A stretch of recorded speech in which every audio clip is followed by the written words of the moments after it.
For next session and the first presentation session of the day, the future of digital insurance, scaling up with intelligent automation. And to present this, I would like to call on stage with a big round of applause from all of you, Mr. Supriyo Dutta, Assistant Vice President, Business Transformation from NSEIT. A big round of applause to Mr. Dutta. Welcome to the stage, Mr. Dutta.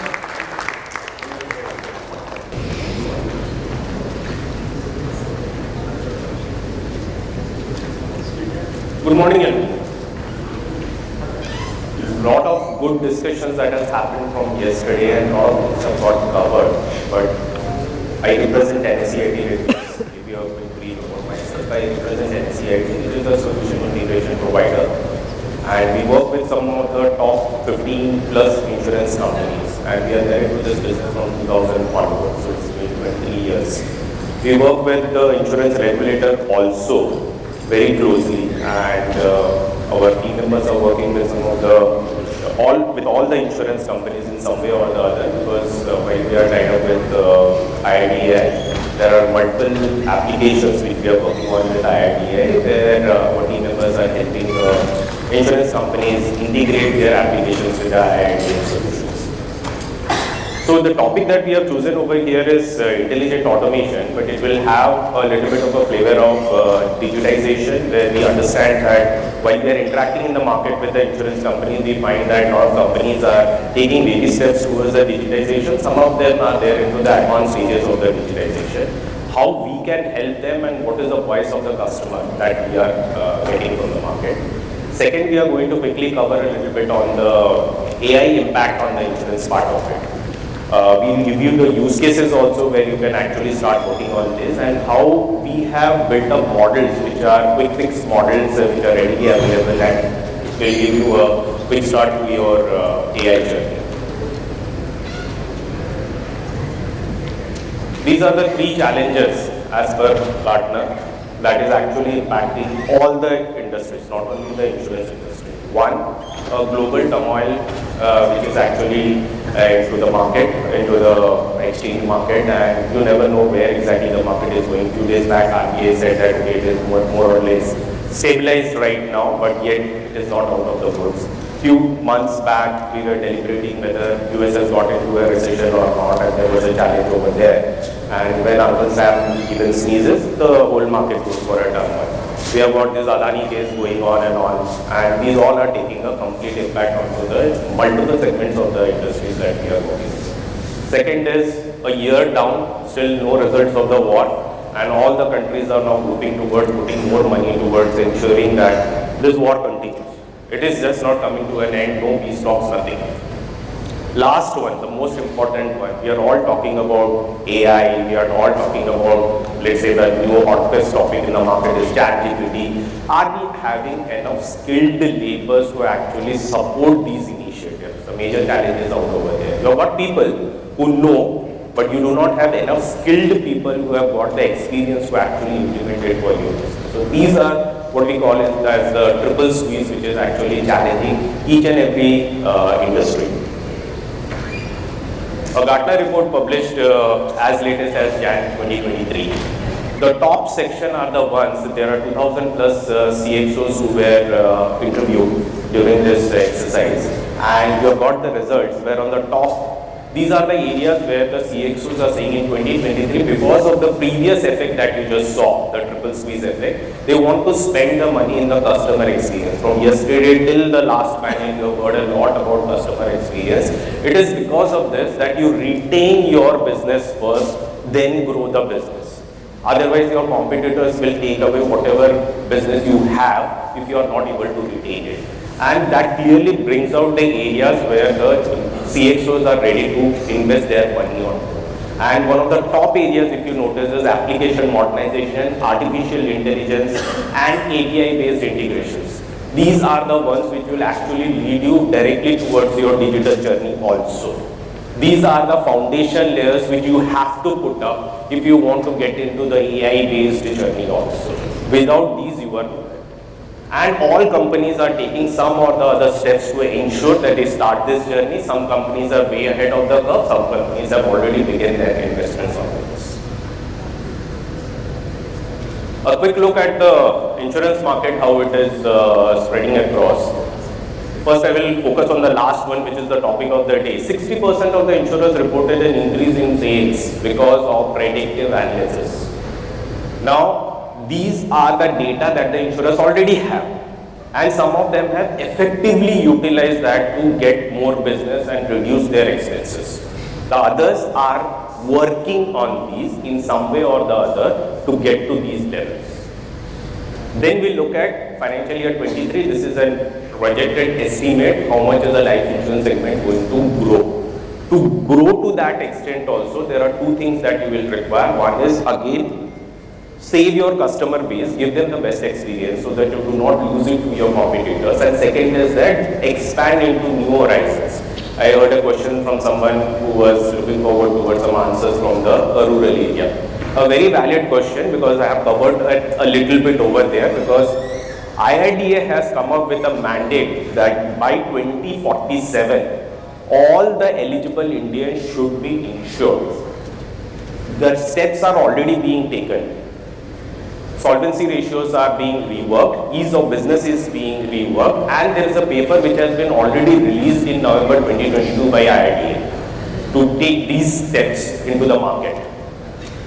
People with disabilities were not to be insured earlier. Mental disabilities not to be insured. Mandatory now to be insured. How you will do it? What segment of product you want to bring into it? Bring it. How do you want to get into the rural sectors? CSC is one area which basically is servicing some sections of the rural area. That is not enough. You have to increase your spend into the products, you have to increase your spend into the marketing to ensure that more of the rural area is actually insured. For that, you require to free your space of the people who are actually servicing your metro cities and get them into focus onto the rural areas. How will you do that? Use the technologies to actually service the metro cities more. Free the bandwidth. Get the people to focus onto the rural areas. Embedded insurance, I will not speak too much onto this. It is a well-hyped market into the global insurance segment. India, it is still to catch up. Very few companies have invested into this. They are reaping the benefits, but in India, it is a very slow starter right now. This is a research which is showing that post-pandemic, there were panel discussions yesterday also, and it may come up in the panel discussions today also. Post-pandemic, the insurance companies actually realized where they are lacking. Insured definitely realized because they lost their beloved ones, and when they wanted to have the claim, they were challenged where to reach, how to reach. And the insurance companies were equally challenged because they found it very difficult. How do I service these legitimate claims? And that time they felt the more need of digitization. Digitization was, they were working on 2016-17, everybody was working towards digitization. What fueled the digitization was the pandemic. And there, if you notice, the AI ML which was being worked at 1%, 2% has suddenly increased. If you notice, 17% of insurers are using AI ML based technologies to fuel their expansions.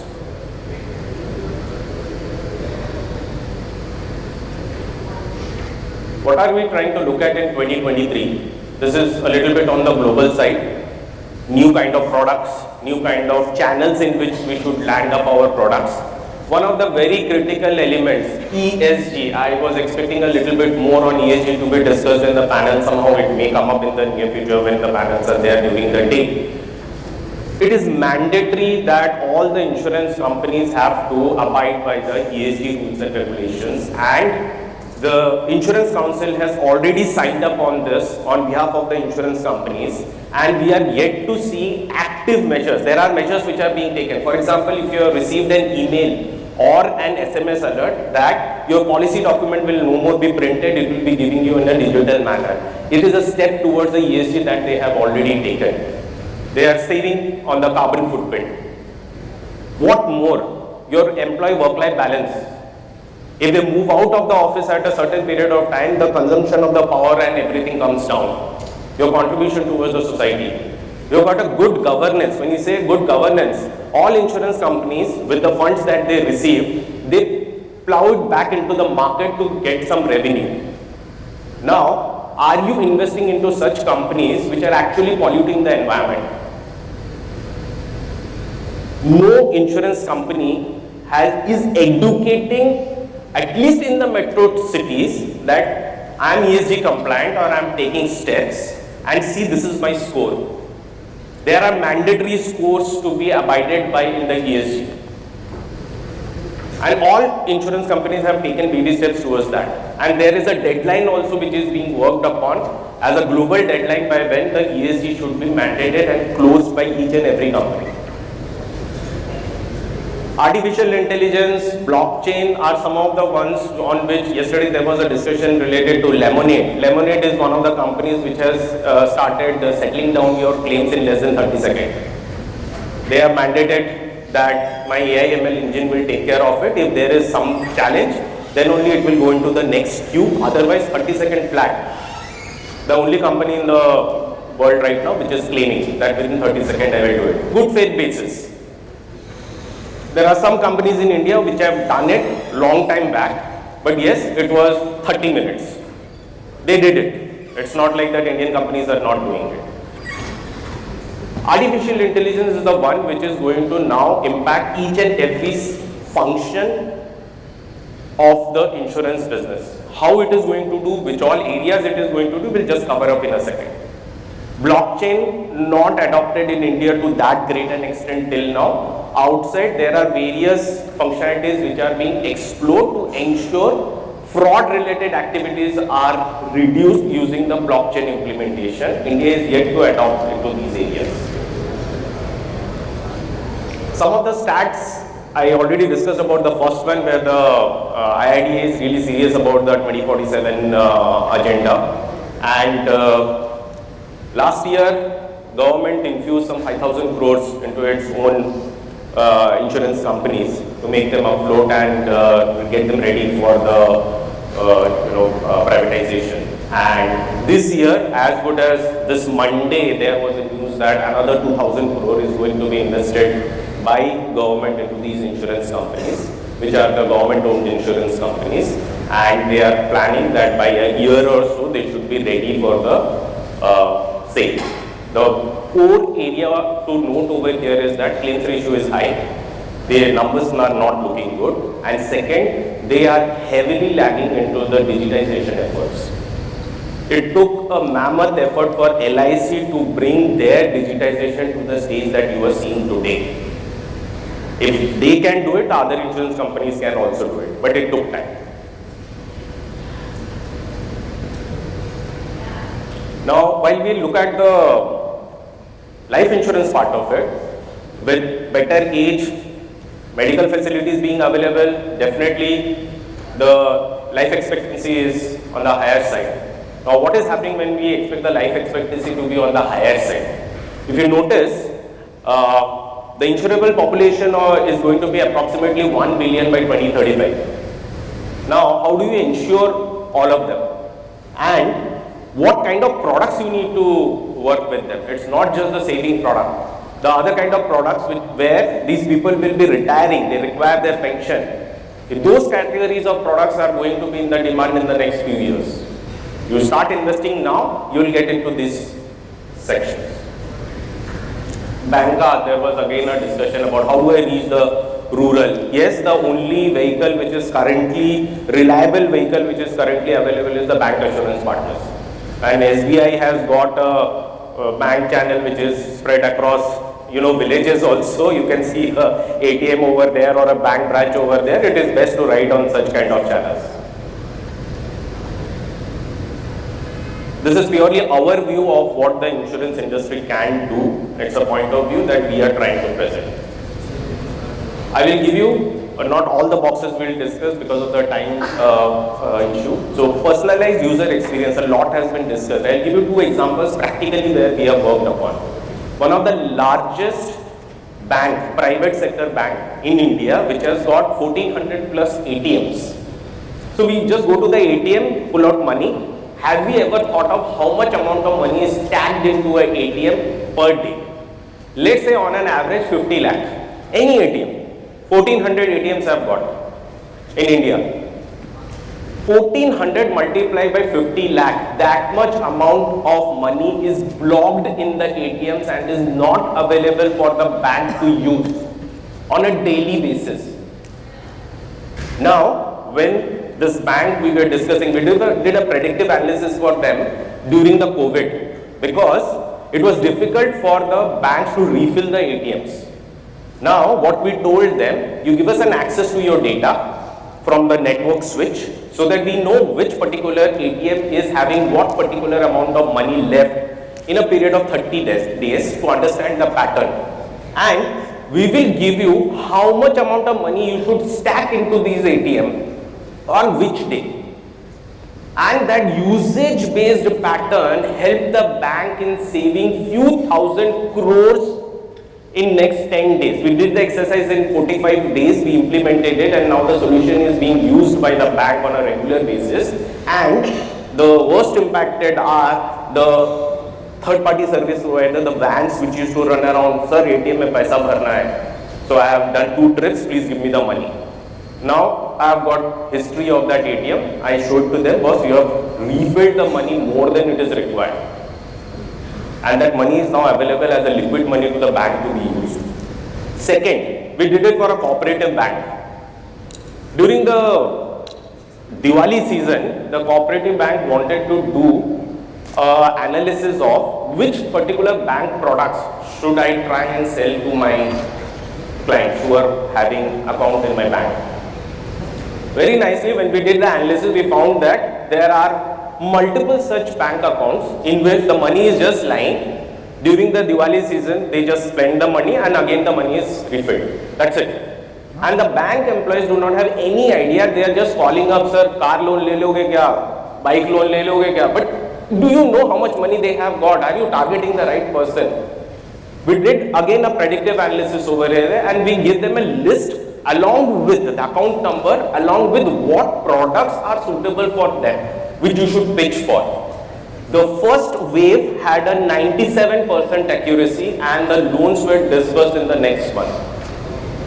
Why not 100%? Because it was the first wave, we still were reading the data. That is the accuracy level to which we could reach. And this is called personalized user experience. The word now more properly being used is hyper personalization. I should know more about my customer than even the customer knows. It's not personalization as per Gartner anymore, it's hyper personalization. So 2 examples which clearly sets what you can do with your data. Where should I start? Some discussion was there yesterday, fintech ke paas jao. Some discussion was there that I have done something but I am now stuck up how to grow. Whatever you require in the insurance parlance, right from digitization to automation to AI ML implementation, everything is captured over here in the referenceable architecture. Our experts can review this architecture against your current architecture and tell you where are the gaps, which are the possible solutions which can be made available or are there available with us, and you are there on your journey for the digitization part.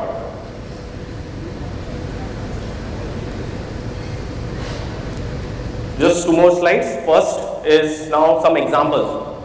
What should I pick up for digitization, automation, whatever terminology you want to use. And look at some of the things that we have tried to capture over here, which our clients are already trying to look at or have done it. For customer interaction part of it, virtual agents. So I keep on receiving these automated calls from the bank. Your virtual agent is trying to reach you. First I read, I said, virtual agent, why is he trying to reach me? When I start the conversation, I find that, okay, there is a personalized product which is there that the person is trying to pitch to me, because they understand how much money is there in my bank account and what is my spend analysis. Then you get into your contact center sentiment analysis, we spoke a lot about this. Customer onboarding, cross-sell, upsell, the most important thing. We just get pesky calls saying that, sir, मैंने नया product launch किया, आप लोगे क्या? Without knowing my requirement, you are trying to just annoy me by selling something which I do not want. Cross-sell and upsell is purely based on what the person has got right now and based on which how can I get the next set of product fitment for that particular client. Personalized campaigns, we just mass mail. I just receive a mail, delete it. I just receive an SMS, delete it. It's not personalized for me. It's just the customer, the product has been launched and they are trying to just push it across. Personalized policy premium is something which I think Manipal Cigna team members were trying to say that if you are walking 10,000 steps a day and give me your data, I will give you a personalized premium. Well, good. People are still thinking, even educated people are thinking, and Android phone में से तो Google सब data ले लेता है, आप सिर्फ यही data लोगे, कुछ और भी लोगे. Not too sure, but yes, people are trying to share, but more and more such customized products are required. Coming to the last one, how data can be important at each stages of your journey across various different functions. Wearable devices we just spoke about. Underwriters can use the geospatial data for their analysis and come up with products, recommendations and approvals. Policy servicing, we spoke a lot and just skip that. Sales and marketing, that is another area where the sales team members, the feet on the road, they can be actually enabled with the pointing time analysis about which particular customer for what kind of product they should actually approach, which will help them and aid them. You just cannot remove a person out of that physical touch, that personal touch is required at some point of the time or the other. You may raise a claim, but if you get a call online, also you have raised a claim, but if you get a call that your claim has been registered, I'm happy that my data has not been dropped somewhere in between. On the technical side, it's as simple as this. Claims department, therapy adherence to, there are people who just meet with an accident or there are some mental illnesses which they are going through. Short-term disorder to long-term disorder and the conversion propensity for them to come back to office, that is return to work analysis. These are all available in pre-packaged models. You have to just feed in the data and it will give you some alerts, some output which you can then review and then accordingly take the next set of actions. Fraud detection is a very underrated area right now. A lot of work needs to be done over there. Majorly the general insurance industry is trying to utilize it for the motor fraud related sections and some health fraud related sections are being worked upon. But this is something which is going to take the center stage in the next year or so. Why so? Digitization, lot of data, lot of chances are having fraud. If you are not connected, you are bound to get into a fraudulent situation. And last but not the least, the customer service. We outsource the data. So there is a study which says that 100% of the data that we take from the market for our business, we actually utilize 5% of that. So we gather data, but analysis is very less or actually not being done. Because if that would have been done, why so less penetration of insurance into the market? Why people are still being left behind? So with these thoughts, which I covered in the last few minutes, I'd like to take a pause and understand if there are any questions that I can address specifically. And I hope this presentation has been able to bring some thought-provoking things to you and you will be utilize these data points in some way or the other for your business. Thank you so much, Supriyo. Ladies and gentlemen, can we have a big round of applause for Mr. Supriyo Dutta, Assistant Vice President, Business Transformation from NSEIT for that wonderful presentation. Supriyo, in the interest of the time, maybe we can take one quick question, but just to tell you, the entire team of NSEIT is available till the end of the day today. Please do visit their team and let them help you out with their best offerings, and Supriyo himself is available post this session as well. But any quick question for Supriyo if you have in the house, please raise your hand, introduce yourself in the organization. Just to add, if anybody is interested in taking these data points, I'm sure I can give it to you, absolutely no challenges. These are market ready data points which we have picked up to put up our point of view. So let us know. Absolutely. Any questions? So thanks a lot. Now I would like to quickly call on stage, Supriyo, please be here. Ms. Nilakshi Shala, Head Transformation Program Customer Service, Bharti AXA Life Insurance. Nilakshi, if you could kindly do the honors of felicitating our speaker, Mr. Supriyo Dutta.